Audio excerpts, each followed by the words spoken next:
weeks into this war with Iran, and the president is now setting his sights on Cuba, floating the idea of taking it over, saying, quote, "I think I could do anything I want with it." It comes, as you mentioned, as the country deals with an island-wide blackout after Cuba's energy grid collapsed. The Cuban government blaming the United States for food and gas shortages after the U.S. cut off access to Venezuelan oil. But the threats by President Trump are just the latest example of a more aggressive foreign policy than the president originally campaigned on.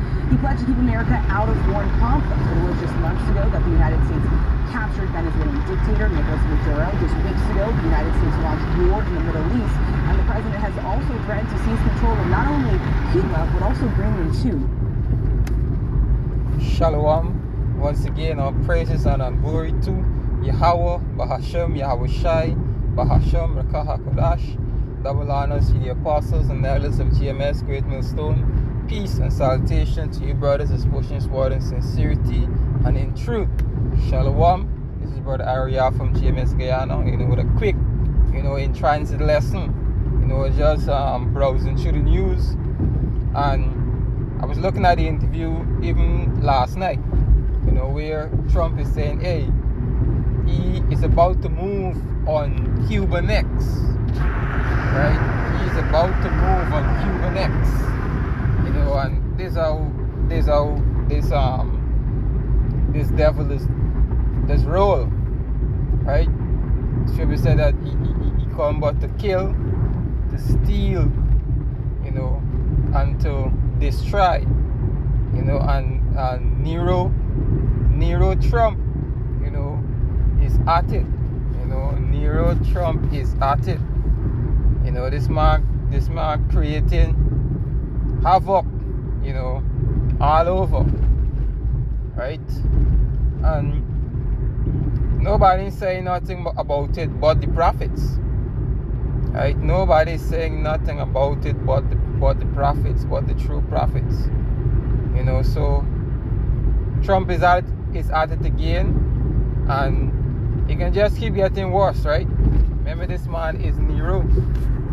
This fella crazy, right? But hey, this is spirit that the Most High put in, right? That he think that he could just take we want and do we want, and there's the mentality of the Edomites, of the elite of the Edomites.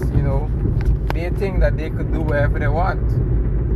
The scripture says, in roughly paraphrasing, is in Psalms, that they think that they was, how we paraphrase it by,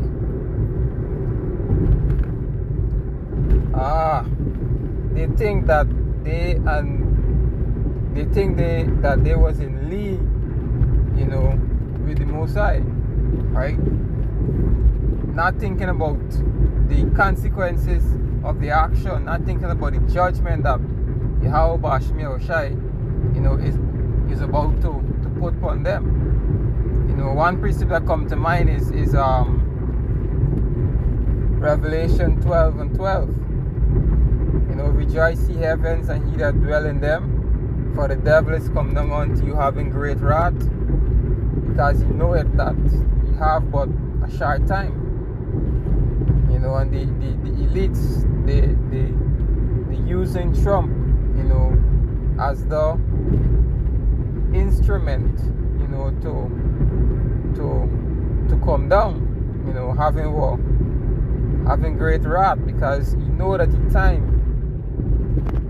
is short. Time is short, Is why we're seeing all these wars, all these invasions, all these uproars of people, famine, blackouts. And it's only gonna get worse. And this man gonna continue your rampage. Never mind, as in the newscast, he say, hey, he campaign and say, hey, he not gonna cause no more war and this and that. Guess what? He doing the total opposite. The total opposite. And just now look out for more false flag attacks, just to justify the things that he's doing, here, there, and everywhere. The scripture said this man don't keep at home. They're always in somebody else's business, always creating trouble. And every conflict that we see right now, this man is involved in some shape or form. Whether he fund this side to fight against this side, or he funding both sides, or he himself, in the fight, And there's no one that could tell this man nothing. Say he basically doing wherever he want, But hey, the consequences, you gotta pay for your actions sooner than later, right? So, hey, Nero will always be Nero, just because the prophets will be the prophets and prophesy the truth to the people and warn them about the thing to come. Right? So with that, all praises and glory to Yahweh Bashim Yahushai, Bahashim HaKodash, double honor to the apostles and elders of GMS, Great Millstone. Peace and salutation to all you brothers that's pushing towards sincerity and truth. Shalom, shalom. Nero is back.